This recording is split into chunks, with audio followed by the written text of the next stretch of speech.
আসসালামু আলাইকুম রহমতুল্লাহ। প্রিয় দর্শক, আজকে কয়েকদিন যাবৎ দেখতে পাচ্ছি মাদ্রাসার ছাত্র, স্কুলের ছাত্ররা অনেক হারানো যাচ্ছে।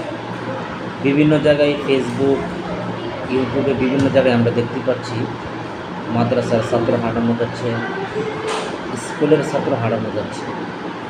তো যে যেখানে আছেন অবশ্যই আপনারা সতর্কতা অবলম্বন করবেন।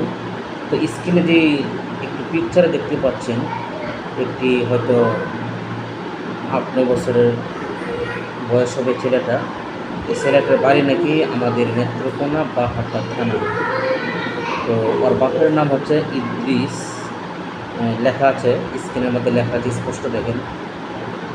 তো ওর গ্রামের নামটা হয়তো বলতে পারছে না, এই জন্য অনেকেই শনাক্ত করতে পারছে না।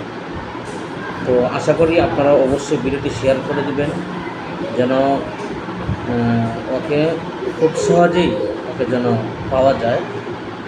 এই ছেলেটাকে বর্তমানে তাকে কমলাপুর হয়তো তাকে রাখা হয়েছে।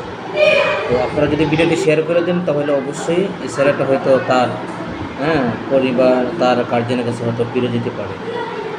তো সবাই ইনশাআল্লাহ ভিডিওটি শেয়ার করে দেবেন। আসসালামু আলাইকুম রহমতুল্লাহ।